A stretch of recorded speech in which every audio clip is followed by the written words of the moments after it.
हरे कृष्ण। भगवद गीता यथारूढ़ अध्याय 4 दिव्य ज्ञान श्लोक संख्या 4.7 यदा यदा हि धर्मस्य ग्लानिर्भवति भारत अभ्युत्थानमधर्मस्य तदात्मानं सृजाम्यहम्। हे भरतवंशी, जब भी और जहाँ भी धर्म का पतन होता है और अधर्म की प्रधानता होने लगती है तब तब मैं अवतार लेता हूँ। यहाँ पर सृजामि शब्द महत्वपूर्ण है। सृजामि सृष्टि के अर्थ में नहीं प्रयुक्त हो सकता, क्योंकि पिछले श्लोक के अनुसार भगवान के स्वरूप या शरीर की सृष्टि नहीं होती, क्योंकि उनके सारे स्वरूप शाश्वत रूप से विद्यमान रहने वाले हैं। अतः सृजामि का अर्थ है कि भगवान स्वयं यथा रूप में प्रकट होते हैं। यद्यपि भगवान कार्यक्रम अनुसार अर्थात ब्रह्मा के एक दिन में 7वें मनु के 28वें युग में द्वापर के अंत में प्रकट होते हैं, किंतु वे इस नियम का पालन करने के लिए बाध्य नहीं हैं, क्योंकि वे स्वेच्छा से कर्म करने के लिए स्वतंत्र हैं। अतः जब भी अधर्म की प्रधानता तथा धर्म का लोप होने लगता है तो वे स्वेच्छा से प्रकट होते हैं। धर्म के नियम वेदों में दिए हुए हैं, और यदि इन नियमों के पालन में कोई त्रुटि आती है तो मनुष्य अधार्मिक हो जाता है। श्रीमद् भागवत में बताया गया है कि ऐसे नियम भगवान के नियम हैं। केवल भगवान ही किसी धर्म की व्यवस्था कर सकते हैं। वेद भी मूलतः ब्रह्मा के हृदय में से भगवान द्वारा उच्चारित माने जाते हैं। अतः धर्म के नियम भगवान के प्रत्यक्ष आदेश हैं। धर्मम तु साक्षात भगवत प्रणीतम। भगवद गीता में आद्योपांत इन्हीं नियमों का संकेत है। वेदों का उद्देश्य परमेश्वर के आदेशानुसार ऐसे नियमों की स्थापना करना है, और गीता के अंत में भगवान स्वयं आदेश देते हैं कि सर्वोच्च धर्म उनकी ही शरण ग्रहण करना है। वैदिक नियम जीव को पूर्ण शरणागति की ओर अग्रसर कराने वाले हैं, और जब भी असुरों द्वारा इन नियमों में व्यवधान आता है तभी भगवान प्रकट होते हैं। श्रीमद् भागवत पुराण से हम जान सकते हैं कि बुद्ध कृष्ण के अवतार हैं, जिनका प्रादुर्भाव उस समय हुआ जब भौतिकतावाद का बोलबाला था, और भौतिकतावादी लोग वेदों को प्रमाण बनाकर उसकी आड़ ले रहे थे। यद्यपि वेदों में विशिष्ट कार्यों के लिए पशु बलि के विषय में कुछ सीमित विधान थे, किंतु आसुरी वृत्ति वाले लोग वैदिक नियमों का संदर्भ दिए बिना पशु बलि को अपनाए हुए थे। भगवान बुद्ध इस अनाचार को रोकने तथा अहिंसा के वैदिक नियमों की स्थापना करने के लिए अवतरित हुए।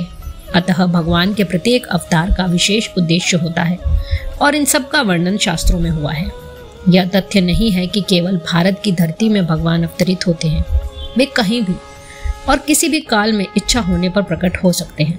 वे प्रत्येक अवतार लेने पर धर्म के विषय में उतना ही कहते हैं जितना कि उस परिस्थिति में जन समुदाय विशेष समझ सकता है, लेकिन उद्देश्य एक ही रहता है, लोगों को ईश भावना भावित करना तथा धार्मिक नियमों के प्रति आज्ञाकारी बनाना।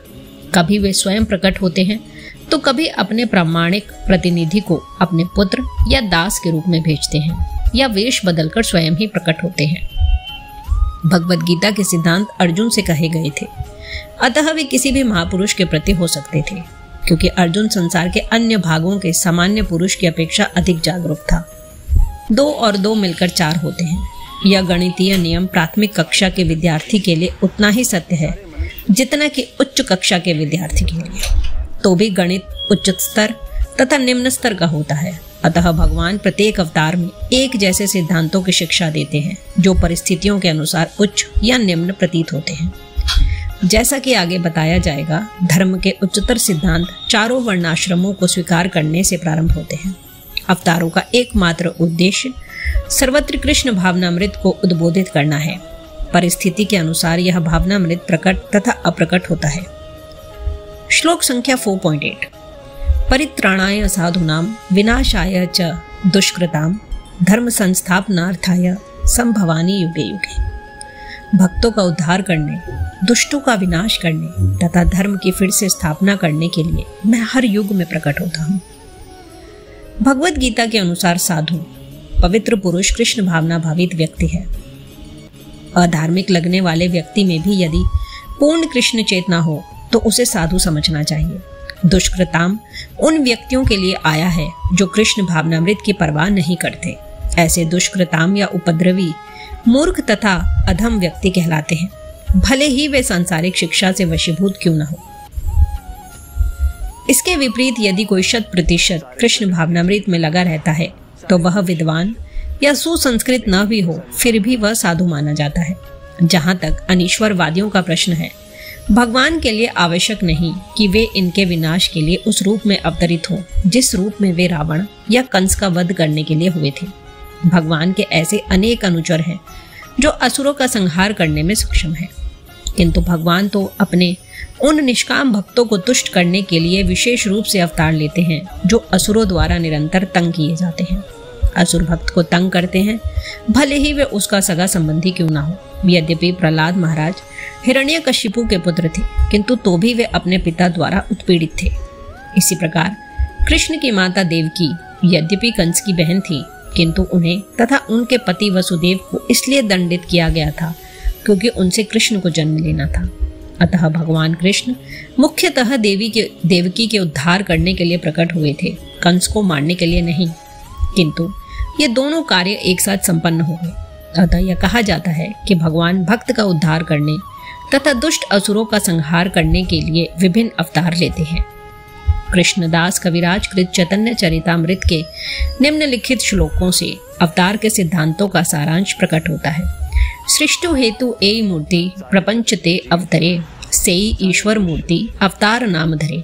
मायातीत परव्योमे सबार अवस्थान, विश्वे अवतरी धरे अवतार नाम। अर्थात अवतार अथवा ईश्वर का अवतार भगवत धाम से भौतिक प्राकट्य हेतु होता है। ईश्वर का वह विशिष्ट रूप जो इस प्रकार अवतरित होता है अवतार कहलाता है।